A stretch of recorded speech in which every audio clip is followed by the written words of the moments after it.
I genuinely feel for this movie. With the COVID lockdowns and the tragic death of Chadwick Boseman, it sort of seems like this movie was doomed from the start. I think Coogler did an admirable job doing the best with the circumstances that he was given, but this movie, while compelling at some points, is kind of a mess. Like and subscribe and hit that notification bell, and if you're new, check out the rest of the channel and let me know what you think. Let's dive into Black Panther: Wakanda Forever.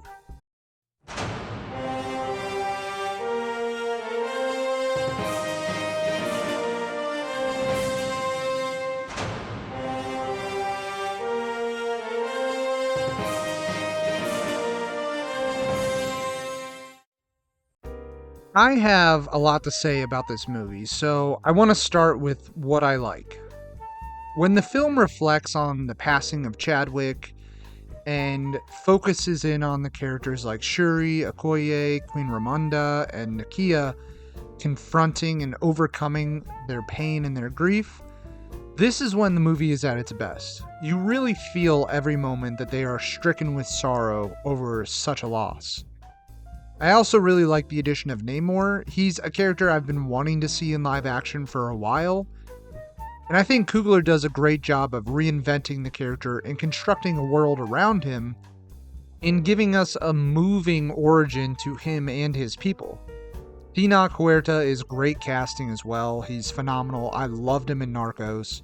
All of the performances, honestly, outside of Dominique Thorne, are very good.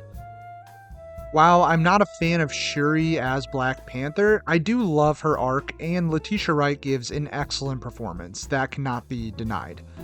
The cinematography is beautiful, especially in the opening sequences during T'Challa's funeral procession. There's so many memorable shots.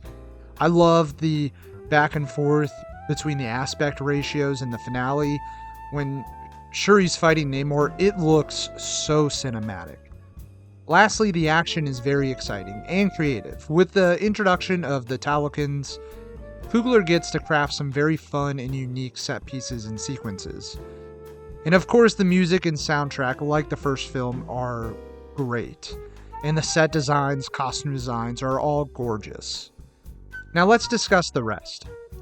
Narrative-wise, this movie is very underwhelming for me, which is a shame because I think there are some really cool ideas that could have been used to create better film. But I just want to get this out of the way first. I think T'Challa should have been recast. I've said before, I'm not a fan of legacy characters just having their roles passed down as a mantle. I don't like having a new Cap, I don't want a new Thor, a new Iron Man, whatever. I want new and different characters. That being said, if you want to continue Black Panther, I think we should keep T'Challa and recast him. In my mind, I think it's more honorary to continue the title and the character with another actor, not to just eliminate it altogether. But that's just me. And as I stated above, I really like Shuri and the performance, but I don't love her as Black Panther. I think a more experienced actor or actress should have taken over the role if they wanted to go this route. In my opinion, I would have preferred Winston Duke or Lupita Nyong'o to take over. As for the main plot thread involving the rest of the world finding vibranium and the Talokans going to war with Wakanda, I like all of that, but it's very flawed, and I think it's flawed because of the introductions of Riri Williams. I'll refer back to what I said before. I don't want another Iron Man or Iron Woman or whatever. So this character already just didn't jive with me. Besides that, Dominique Thorne, no shade to her, I've never really seen her in much else outside of this and I think Judas and the Black Messiah, which she's good in, and I'm sure she's a very capable actress, but in this movie, she's bad.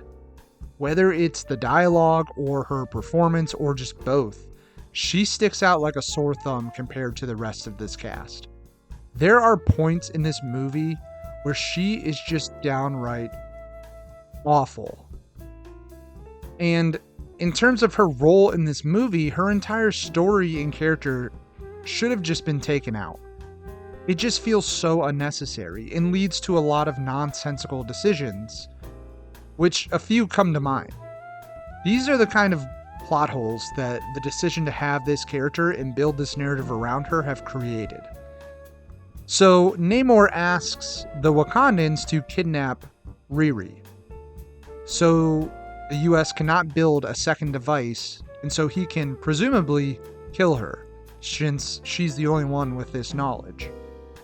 And it's understandable that he's upset for Wakanda exposing their shared technology to the world, but he's already shown that he's able to infiltrate the most advanced country in the world unnoticed.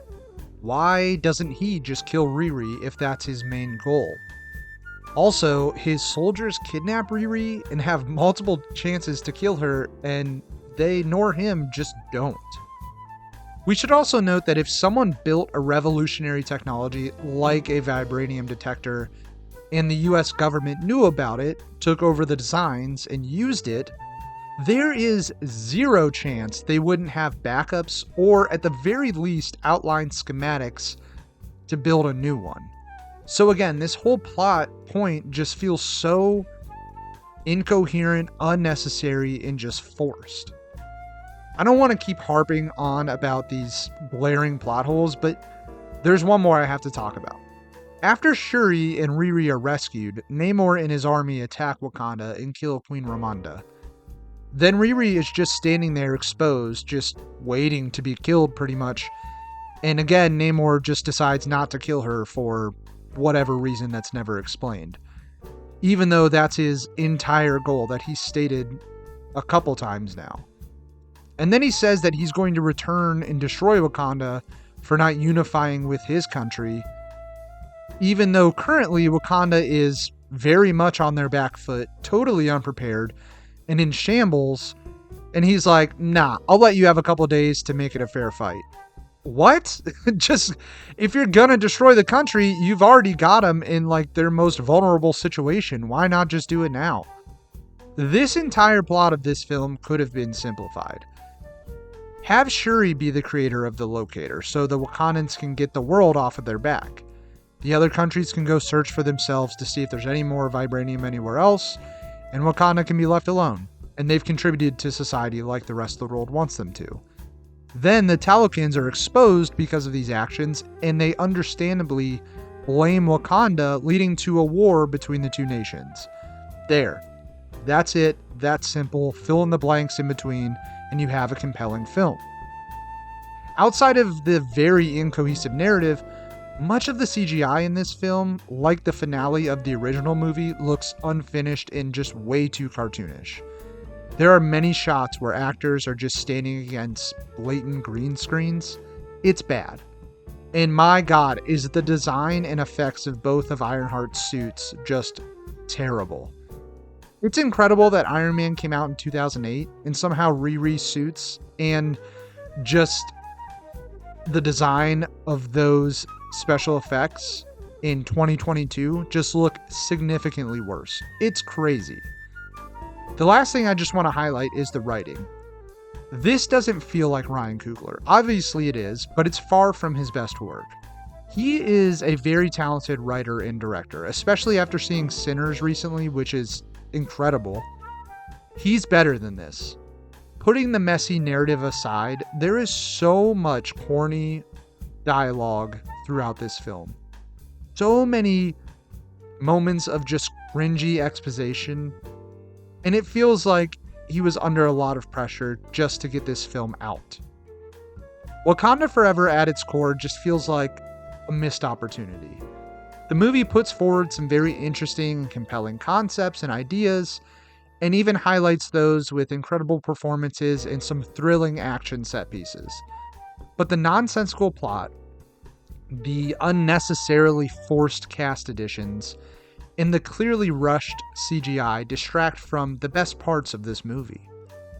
This film had potential and should have been so much better than it was. I don't blame Ryan Coogler, I blame Marvel. This story had too many factors going against it. They should have waited, refocused, and just been patient with him. I just hope one day Marvel gives Coogler free reign over this character and this IP. If they did, then maybe one day we'll finally get a genuinely great Black Panther movie.